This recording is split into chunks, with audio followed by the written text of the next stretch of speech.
O Lula, vamos agora falar do Lula. A pesquisa mostra que o Lula está desgastado como liderança. O Lula é uma liderança que ele teve um ciclo, e o ciclo dele, o ciclo político do PT acaba no impeachment da Dilma e na prisão do Lula. O ciclo natural termina ali.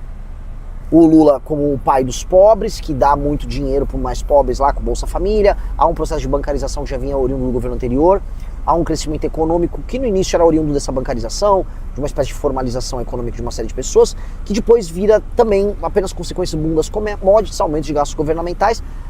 Lá para 2012, 2013, já com a Dilma no poder, esse modelo quebra, vem as manifestações de 13, escândalo de corrupção, Dilma cai. Então o ciclo do PT acaba ali.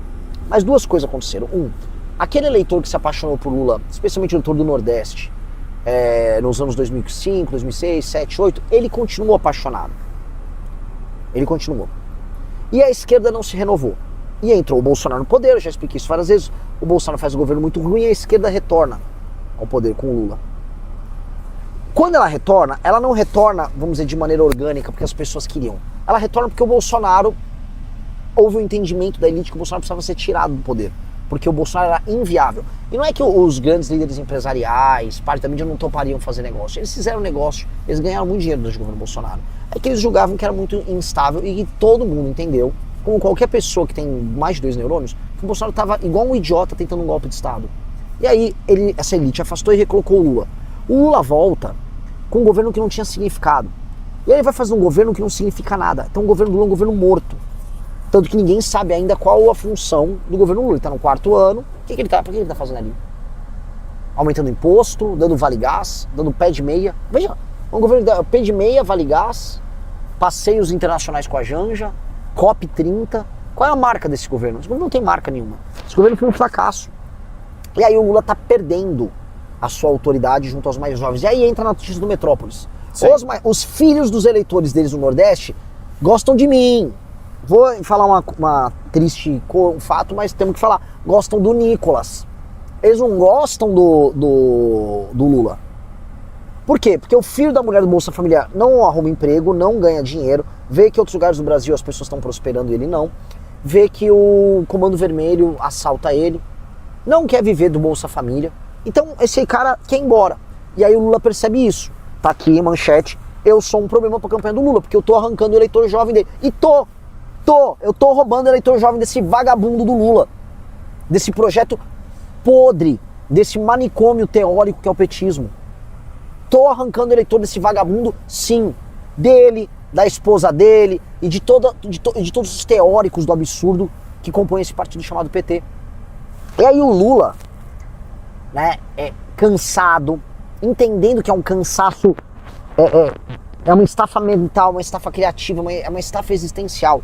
O Lula tem mais de 80 anos e ele poderia, veja, se houvesse vitalidade no projeto do PT, se houvesse um horizonte para as esquerdas, uma janela histórica para elas, ele poderia tentar. Não há. Então não há vitalidade ideológica, criativa, física nem mental. O Lula está cansado, a rejeição vem aumentando e o eleitor dele lentamente vem traindo ele. Então o Lula, entendeu? Está desaparecendo. O lulismo é um fenômeno em queda. É um fenômeno declinante. Fala, meus queridos, aqui quem fala é o Alan do canal Inevitável Cortes, e no meu segundo mês postando cortes aqui no YouTube de figuras do Partido Missão e do MBL, eu faturei cerca de 25 mil reais, ou um pouquinho mais de 4 mil dólares. E se você tem interesse em estar criando o seu próprio canal de cortes, eu preparei um treinamento 100% focado, mostrando o passo a passo para você estar conseguindo fazer seus cortes de figuras do Partido Missão e do MBL. Para acessar o treinamento é só clicar no primeiro link da descrição ou ler o QR Code que está aparecendo aqui no meio da tela agora. Por ser um fenômeno declinante, aí, né, começam, então o Boulos quer virar o sucessor do Lula, o Haddad quer virar e tal, beleza, entendi. Mas é um fenômeno declinante. E é um fenômeno declinante que, entretanto, está deixando, né, assim como herança, um país em frangalhos. O arcabouço fiscal do Haddad está colocando o país em frangalhos, a rota de aumento da dívida está colocando o Brasil em frangalhos, a reforma tributária ficou complicada e está ficando cara para as pessoas. O aumento dos impostos no Brasil são inexplicáveis na cabeça das pessoas. O fechamento da economia brasileira, essa tributação sobre, inclusive, bens de capital que são necessários para industrializar o Brasil, também. Taxaram microprocessador, estão taxando tudo, taxando computador. Você não pode nem montar uma empresa de tecnologia aqui, que você vai comprar os insumos fora e é taxado, nem produz nada aqui. O modelo econômico que eles já legaram pra gente é horrível. Aí essas leis misândricas, o combate à luta contra o crime. O Lula o Lula acabou com uma geração. O Lula é o Fidel Castro brasileiro, no sentido de que o Fidel, ele pegou duas gerações de cubanos. O Fidel é um ditador ali, dos anos 60 até os anos 2000, poucos. Né? É muito tempo. O Lula pegou uma geração, ele pegou a minha geração e a geração X. E ele acabou com essa geração. A nossa geração foi acabada pelo Lula, pelo petismo. O petismo pegou a chance que o Brasil tinha para se tornar um país desenvolvido, e ele acabou com isso. Esse vagabundo fez isso. E aí você tem gente que defende ele na imprensa e tal. Eu rodo o Brasil, já não vejo tanto. Os jornalistas mesmo já se cansaram. Por isso que é um cansaço de material, um cansaço na esquerda. Ainda mais um cansaço, né? Um cansaço ligado a essa falta de perspectiva da esquerda. O que a esquerda tem a propor? O que a esquerda tem nada para propor? E aí eu olho, né, que a esquerda se alia à China em termos de geopolítica, mas eu falo, tá, mas o que a China está fazendo em termos econômicos? Eu imitaria quase tudo do que a China faz. Quase tudo. Investimento em tecnologia, geração de poupança. A China, imagina, ela cobra uns juros baixos, investe pra caramba, as pessoas fazem poupança na China, focam nas pessoas trabalhar, não focam em dar auxílio. Um estado bem mais enxuto, amigo do trabalhador. Aí a China, ela tem um sindicato, ela tem uma unicidade sindical. Tem. Agora ela pega a unicidade sindical para não deixar o sindicato ferrar o empresário. Aí é beleza. Aí eu quero uma unicidade sindical com um governo controlando o sindicato e o sindicato sendo praticamente um amigo de quem trabalha e produz. Porra! Com leis trabalhistas super flexíveis. Mas beleza. Maravilhosa a situação chinesa. Maravilhosa. Então a gente não imita o que tem de bom na China.